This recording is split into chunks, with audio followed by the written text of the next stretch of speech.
বিগত ২-৩ দিন ছিল গোপালগঞ্জ জেলার জন্য একটি গুজবময় রাত্রি দিন এবং সর্বোপরি গুজবের একটা তাণ্ডব লীলা চলেছে বিগত ২-৩ দিন যাবৎ।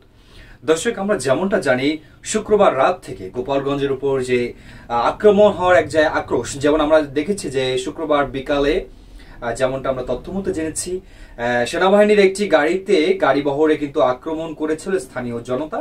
তাদের সাথে একটু ধাওয়া পাল্টা ধাওয়া হয়, সেখানে ১৫ জন মানুষ কিন্তু হতাহতের খবর পাওয়া যায়। সেখানে ২ জন গুলিবিদ্ধ হয়, একজন শিশুও ছিল। সেক্ষেত্রে দেখা যায় যে ৭ থেকে ৮ জন মিলিটারি সদস্য তাদের কিন্তু স্থানীয়রা পিটিয়েছে এবং তাদের গুরুতর জখম না হলেও মোটামুটি জখম হয়েছে। এবং সবচেয়ে যে আলোচ্য বিষয় সেটি ছিল সেনাবাহিনীর যে গাড়ি বহর, সেখানে কিন্তু একটি গাড়ি ছিল, সেখানে গাড়িতে আগুন দেয় বিক্ষুব্ধ জনতা, গাড়ি পুড়ে ছারখার হয়। এই ঘটনার উপর কেন্দ্র করে সেদিন রাত থেকে শুরু হওয়া গুজবের পর গুজব একের পর এক কিন্তু ক্রমশ এটা বাড়তে থাকে।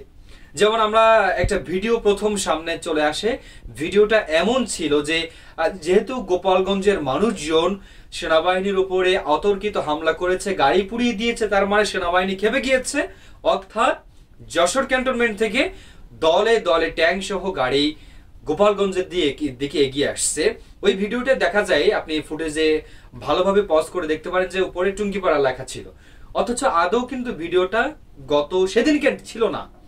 ভিডিওটা কমপক্ষে ৩ থেকে ৪ মাস আগে, যখন যশোর ক্যান্টনমেন্ট থেকে গোপালগঞ্জ তথা মাদারীপুর একটি অভিযান পরিচালনা করেছিল সেনাবাহিনীর একটি বিশেষ দল, চৌকস দল, তখনকার একটি ভিডিও ওটা ছড়িয়ে পড়ে। যে তখন নেটিজেনদের মধ্যে এমন একটা মন্তব্য চলে আসে যে হয়তো গোপালগঞ্জের দিকে কিন্তু আক্রমণ করতে যাচ্ছে সেনাবাহিনীর টহল দল, যশোর ক্যান্টনমেন্ট থেকে নড়াইল হয়ে তারা প্রবেশ করবে হচ্ছে গোপালগঞ্জে। এমনটা প্রথম গুজব কিন্তু এখানে উৎপত্তি হয়। দ্বিতীয় গুজব ওই দিন রাত্রে ওইটাই ছিল, রাত ভর বিভিন্ন সোশ্যাল মিডিয়ার বিভিন্ন পেজে, বিভিন্ন ভেরিফাইড মিডিয়াতে কিন্তু এমনটা শোনা যায় গোপালগঞ্জের উপর চরম নির্যাতন চলতেছে, মানুষজনের প্রতি একটি বিক্ষুব্ধ জনতা প্লাস সেনাবাহিনীদের মধ্যে একটা যে সংঘর্ষ, এরকম হতাহতের চিহ্ন রয়েছে। ইভেন এমনও শোনা গিয়েছে ওই দিন রাত্রে নাকি ২-৩ জন মানুষ মারা গিয়েছে, ১৬ জনের মতো আহত হয়েছে। এমন বিভিন্ন পোর্টাল সহ স্থানীয় যারা ফেসবুকে নেটিজেন রয়েছে তাদের প্রোফাইলে কিন্তু মানে এরকম খবর পাওয়া গিয়েছে। এবং প্রত্যেকের প্রোফাইলে এমন একটা ভাব ছিল যে প্রত্যেকের নজর যেন all ice belongs to Gopalganj, এরকম একটা বিষয় ছিল।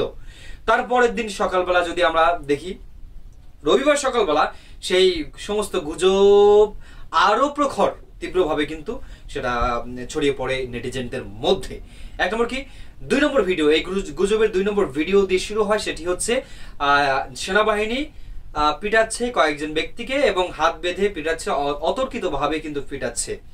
এই ভিডিওটা কি এমন ভাবে ভাইরাল করা হয় যে গোপালগঞ্জের মানুষদের ধরে ধরে সেনাবাহিনী পিটাচ্ছে এবং কি পাছা লাল করে দিচ্ছে,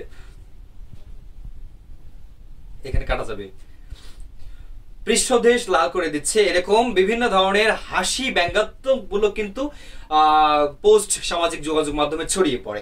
আদৌ কিন্তু আমরা যদি ওই ভিডিও সত্যতা নির্ণয় করতে যাই, ওই ভিডিওটা কিন্তু আসলে ওই দিনকার ছিল না। এখান থেকে গত ৩ মাস থেকে ৪ মাস আগে একটি ডাকাত দলকে ধরে সেনাবাহিনী এরকম অতর্কিতভাবে তাদের বিরুদ্ধে হামলা বলতে কি তাদের বিচার করছিল, স্থানীয় তাদেরকে জমানোর জন্য এরকম করছিল। ওটা কিন্তু ওই গোপালগঞ্জের ভিডিও ছিল না আদৌ। তারপরে ৩ নম্বর ভিডিও, যদি গুজবের সন্ধান পাওয়া যায়, আমরা এমন একটা ছড়িয়ে পড়ে যে ১৬ জন মানুষ মার্ডার হয়েছে গোপালগঞ্জে, সেনাবাহিনীদের সাথে সংঘর্ষে ডিরেক্ট গুলি করা হয়েছে ১৬ জন গোপালগঞ্জের স্থানীয়দের উপরে, এরকম বিক্ষুব্ধ জনতার উপরে গুলি করা হয়েছে, গুলিবর্ষণ, যাদের ১৬ জন জায়গায় স্পট ডেট হয়েছে। ৩ নম্বর গুজবের উৎপত্তি হয় এখানে। আদৌ কিন্তু এটা ছিল না, কারণ ওই সময়ে যারা স্থানীয় সাংবাদিক বৃন্দ সহ যারা জনগণ ছিল তারা কিন্তু গোপালগঞ্জের সদর থানার অন্তর্গত কাঠি ইউনিয়ন, তারপরে আপনার কাজুলিয়া ইউনিয়ন সহ সদর ইউনিয়ন, এরকম বিভিন্ন ইউনিয়নের সদস্যরা প্লাস তাদের ইউপি সদস্যরা, চেয়ারম্যানরা, তারা কিন্তু আমাদের এরকম নিশ্চিত করেছে এরকম কিছু ঘটেনি, মানে গোপালগঞ্জে আসলে এরকম হয়নি। অথচ গণমাধ্যম ছাপলো ১৬ জন মানুষ নাকি সেনাবাহিনীদের সাথে তর্কাতর্কিতে এবং গুলিবর্ষণে মারা গিয়েছে, স্পট ডেট। তাহলে দেখেন একের পর এক গুজব, ৩টি গুজব কিন্তু শনাক্ত হয়েছে। এরকম নাম না যেন অনেক গুজব কিন্তু গোপালগঞ্জ জেলার বিরুদ্ধে ছড়িয়েছে এবং ছড়াচ্ছে বাংলাদেশের কিছু বলতে গেলে বাংলাদেশের যে সুশীল সমাজ যাদেরকে আমরা বলি আসলে, কিন্তু আসলে তারা কিন্তু সুশীল নয়, তারা কিন্তু এইসব গুজব ছড়াচ্ছে, রটাচ্ছে বিভিন্ন মাধ্যমে, সামাজিক মাধ্যমে তারা ছড়িয়ে দিচ্ছে। এটা কিন্তু আসলে একের পর এক গুজব যদি ছড়াতে থাকে এইভাবে, তাহলে কিন্তু আমাদের এই দেশের উন্নতির অন্তরায় চলে যাবে। এবং এই যে সংঘর্ষের পর সংঘর্ষ, বিভিন্ন জায়গায় ডাকাতি, মানুষ কিন্তু গণমাধ্যমের থেকে মুখ ফিরিয়ে নেবে যদি এভাবে গুজবের পর গুজব যদি নিউজ আমরা ছাড়তে থাকি, তাহলে কিন্তু গণমাধ্যমকে মানুষ বয়কট করবে এরকম। তাই এরকম গুজবের সন্ধান, এই গুজবময় 2-3 দিন ধরে শুক্রবার, শনিবার এবং রবিবার ছিল চরম একটি অবস্থা গোপালগঞ্জ জেলাদের জন্য।